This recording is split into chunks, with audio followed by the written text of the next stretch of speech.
I'm here recording this lecture on modern art. I've learned that in the world of video, there's maybe one or two times a week when there's some technical problems. And so this is my third attempt at this. And one time I got all the way through it and it crashed in the last minute. So I'm going to try to keep this rather short and sweet. One of the reasons I can do that is because I've put up in Google Classroom underneath this section on modern art a whole bunch of short 4 to 7 minute videos that explore some of this artwork in a deeper way. So what this is meant to do is to be an introductory lecture for you to understand from the European perspective of history how this fits, and then I'd like you to get into some of the artists I put in your work for the week that I'd like you to choose at least 4 of them. It'd be better if you watch more. These could be a part of reference making, outside information, or I suppose even the topic to an extent of your DBQ. I don't think that it will be the main focus, but nonetheless, it's important to learn about the art of this period and what it responded to. Now, you should have by now watched the lecture on modern thought, and you can see a lot of unrest there and a lot of new ideas and a lot of instability and a lot of contradictory thought, and that certainly shows up in the art of this period. But we're going to start back a little bit earlier with modern art. And so when I say modern art, there's a lot of different definitions of this. You might think of modern art as just purely the art that you might see in a museum that's very splashes of color, paint splatters on a canvas, or maybe even something akin to performance art, which I would put more in the category of more of the postmodern. But when we think about modern art, I want you to think about it as the time when art begins to truly move away from purely representing objects in a distinct way. So let me explain what I mean by that so we can kind of get our heads wrapped around this idea of where we're starting the modern art terminology for our purposes. So I want you to think about that there's always been discussions of art all year long about how artwork is presented. So in the Renaissance, we were looking at an idealized version of man, an idealized version of the body. In Baroque art, we were looking for artwork that would be lit up in a spiritual perspective that the Catholic Church could use to call people back to its theology. And so that artwork served a specific purpose, but it also had a specific style with a lot of direct looks from the canvas. If you remember when we looked at Daniel in the Lion's Den, that Baroque piece by Peter Paul Rubens, and how it's used, the light and the way that the figures are cast in the foreground is used to draw us in emotionally to the painting. And we've had looks at artwork that was meant to represent more bucolic scenes, more realism. We've had artwork that was very political, like Jacques-Louis David's artwork, but all of this artwork did concentrate on some type of specific representation, whether an idealized representation or whether a spiritualized representation of the work itself. If you're painting a work called Daniel in the Lion's Den, okay, up to this point, it's going to look like Daniel in the Lion's Den. Whether that piece is a Renaissance piece or a Baroque piece, you're going to know what the subject is clearly, and you're going to probably be able to identify the people in the artwork. Now, with the beginnings of Impressionism, we turn a little bit less toward the artist being concerned about how he's representing the piece on the canvas, and a little bit more concerned about how he or she is representing self. And that's a good place to start Impressionism, because with Impressionism, we're being asked to consider the artist's take, the artist's impression of an object. Certainly something is still being painted here, and we're going to look at a few pieces on the next screen. But when you're talking about Impressionism, you're entering a period where the artist is trying to represent something certainly differently than they have in the past. So let's get going, all right? So under Impressionism, who were the Impressionist artists, first of all? Well, this covered a pretty wide range of artists. Manet, Monet is probably the most famous of the Impressionist artists, Renoir. Here you have Monet and Edgar Degas and Mary Cassatt. The thing about the Impressionists is that they want to paint the impression that light gives. And so they're very interested in filtering light through different places on the canvas, whether that be through clothing, through clouds, through nature, or even the way that it is displayed on a face. So let's talk about some Impressionist works for just a minute. You're probably most familiar with Impressionist art out of all of the art that we'll look at today. It's some of the most accessible. People like the pretty colors. They like the lightness. It's pleasing to most people. But when Impressionism first appeared on the scene in Europe, it was not well received, because you have to remember that until this point, the art had been largely representational. And now people are saying, well, this doesn't even look like Woman with a Parasol. Let's talk about this piece by Monet first, right? Woman with a Parasol right here. Monet was interested in, again, showing this light and showing the reflections of natural light on the canvas. So you can see that he chose to represent this woman in this specific dress, in this specific field, with this specific sky and this specific parasol, so that he could show light filtering in various ways. Her face is somewhat obscured because we're much more concerned about the impression of a woman with a parasol than we are with, with this particular woman with a parasol. And so Monet's work came to dominate a lot of impressionistic exhibitions. But at first, these things were rejected from the fine arts world that was mainstreamed, even in Paris. And so these painters were considered a little bit more avant-garde, a little bit more risky, and some were considered to not have very much talent when they first appeared on the scene. Saying a word about Monet. When you're looking at Monet's work, you're probably familiar with his pieces on the cathedral at Rouen, or his work called Haystacks, where he or Water Lilies, where he shows his topic, all those three topics by name, obviously. He shows his topic at various positions of the day, various positions of the sun, and how the sun is casting light on the work that he's interested in doing. And so for Monet, that importance of the painting, of the light and the reflection, I wouldn't say that it totally obscures his subject, but it's certainly what he's interested in. So you'll see that he does these studies of these things. Edgar Degas, famous for painting. He also did sculpture, but his work with painting dancers is certainly probably his most remarkable work. And you can see these ballet dancers here with the light filtering through their skirts, right? You tend to look at the tulle of these ballet skirts before you look at the faces or even the poses of the dancers. And you're looking at the skirt first, and then probably the legs as they meet the foreground of the painting. And that's because of the light and the way Degas is using it, even as that one dancer's arm is extended right here up into the painting.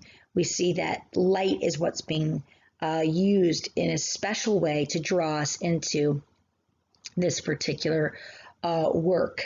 And then Mary Cassatt, her painting is down here, and she's also an Impressionist. Her work is a little bit different than the work of some of the other Impressionists. I know that you guys are just, I think, 1 year too old to have been involved in our elementary art program that's called Meet the Masters. And what's kind of neat is that our students in the grammar school, I think starting with the 10th graders, the class just below you, they had it in 6th grade, where they would study 7 artists a year, and there's a 5-year track. And so if you started in kindergarten, you will complete that track before you get out of grammar school and even have time to repeat one. And you will learn about the work and the history and the purpose of many people in the artist pantheon, if you will. And Mary Cassatt is one of the artists that they learn about in the first year. And one of the things that they do as young people is to study the artist, but then try some of the things that they did. And so when they learn about Mary Cassatt, one of the things that they do, interestingly enough, is they learn to draw a face, and they also learn how to cast shadow on a face by placing a head covering on. It's kind of interesting that in Cassatt's work here, you have head coverings on all 3 people in the boat, and it gives her a chance to show what light on a face looks like, whether that person is facing whether or not the light source is coming from the outside of the painting and hitting this child halfway through their face, whether it's obscured on the face because of this woman's head covering, but certainly present on her body, or whether the person in the foreground of the painting is obscured from light completely. And these light colors of the boat that focus our attention and cause us to look inside of the boat rather than outside at the sea or the background surrounding. It shows an interesting technique. And so Impressionism, while at first not well received, certainly eventually held its own in the art world. Now we're going to move on to what we might call post-impressionism, or some people might call it expressionism. You might see it called both. If you're talking about abstract expressionism, you're talking about something that's a far less representational than in what you're looking at here. You can probably see the departure in each slide, a further departure from what we might call realism, all right? And so if you looked at the last piece, those objects that you looked at in the last piece on the last slide were certainly recognizable as a woman carrying a parasol, some people in a boat, sorry guys, as dancers. Okay, we see all that. But here we start to see a movement away from that. Now, it's not abstract expressionism where you have paint splattering and things like that, but we do see an expression of, like, for instance, Van Gogh's Starry Night rather than a starry night itself. If I asked you to go out and successfully paint the starry night sky, it probably would not look like this if you were attempting to truly represent it. But this is Van Gogh's impression, okay, or what he feels he can express about the night sky. Some of Van Gogh's work was not given the long study that some previous artists had put to the work. It was more painted in the emotion and exuberance of taking in a night sky and then painting what is brought out in the artist from this experience. Up at the top here, you have Georges Seurat's Sunday on the island of La Grande Jatte, and you can't see it real well in the picture that I've chosen here, but his work you might be familiar with. It's called pointillism, and pointillism is where there are these dots on the canvas that accomplish the work. So unlike the brush strokes of Impressionism, or even more wild brush strokes of Van Gogh, and a lot of paint left on the canvas. In pointillism, you have a much more exact, and yet still paint is deposited to create this overall picture. Now, we would not say that the pictures in this picture of a Sunday afternoon look realistic. Okay, in fact, a lot of them are very exaggerated in their body shape and style, but they're there to create an impression, okay, or the expression perhaps is better, of what this peaceful Sunday afternoon might look like. And over here, you have something that's perhaps the most radical of the three, Gustav Klimt's The Kiss.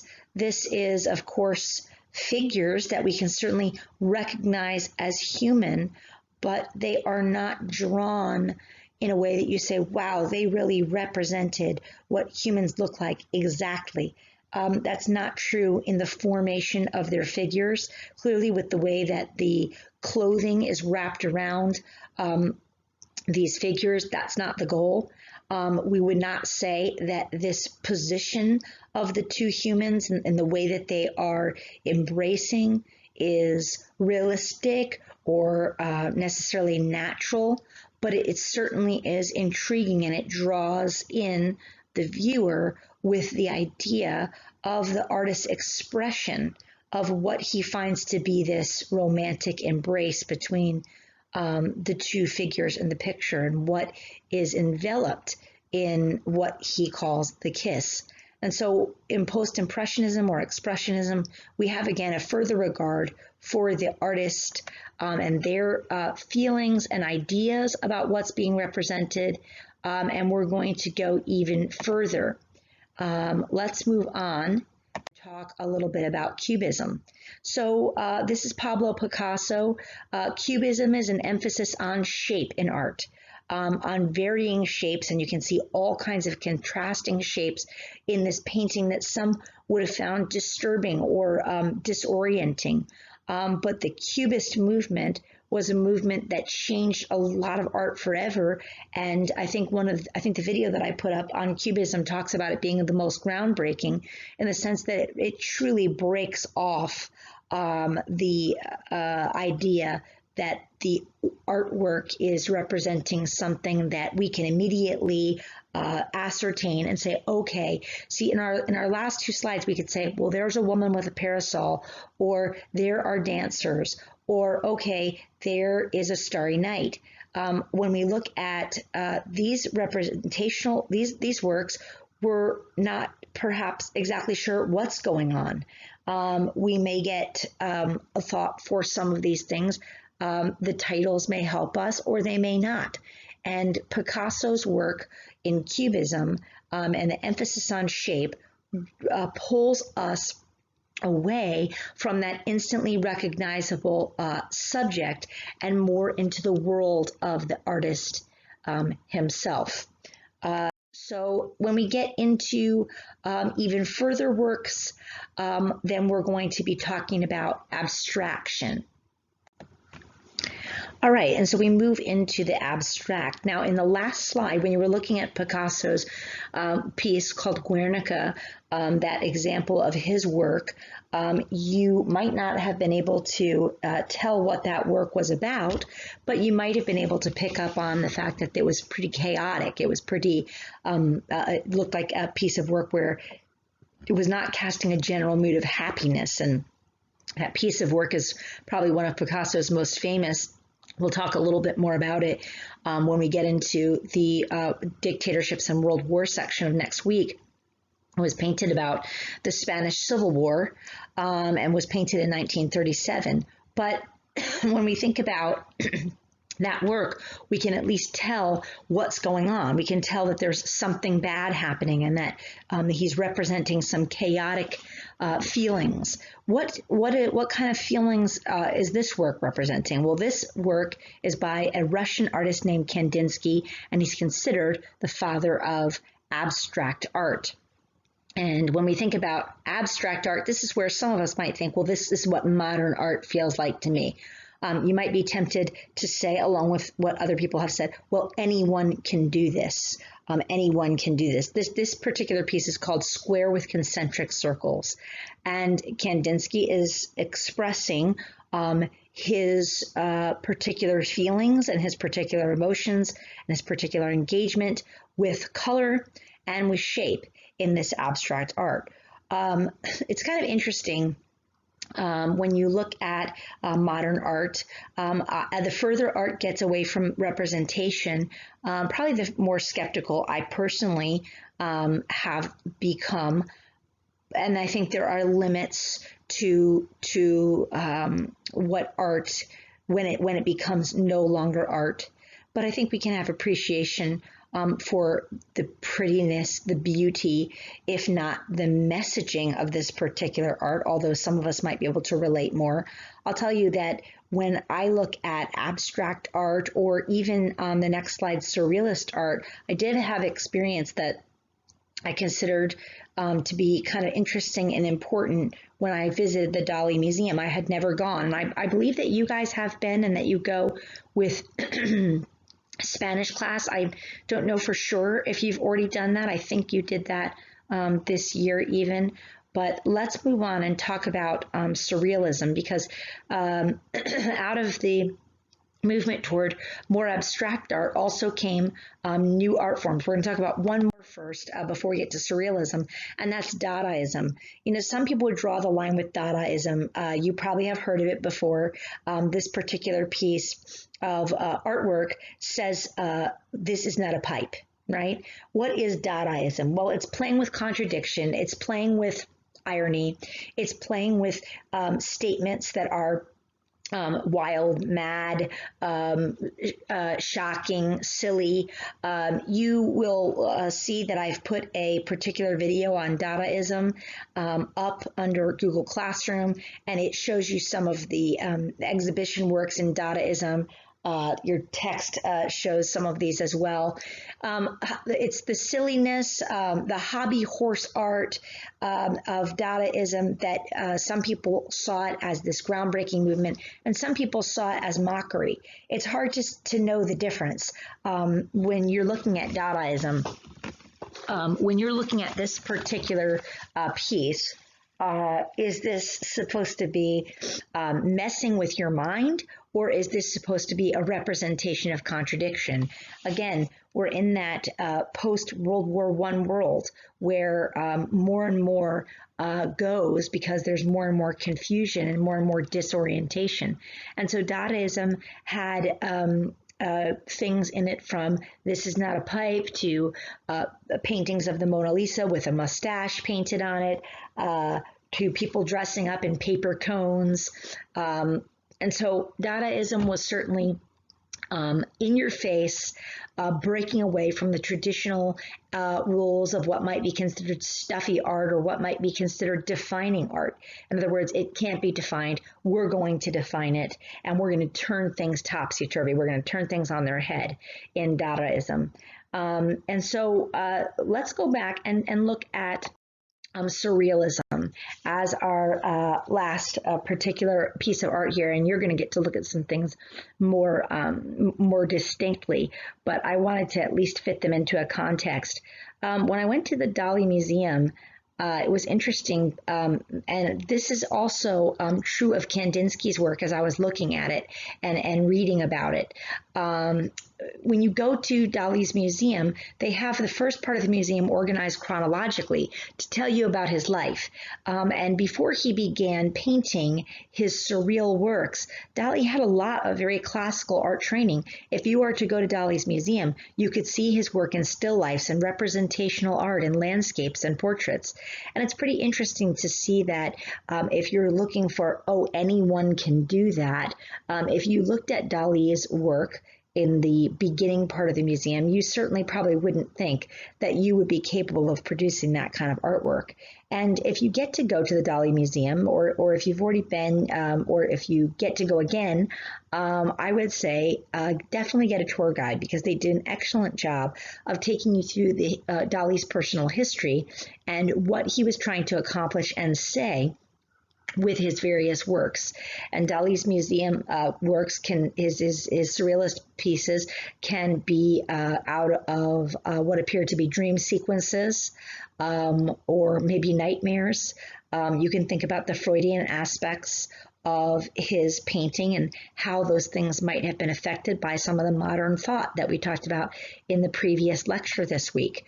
But the surrealism of Dali, I think the better educated you become, and the more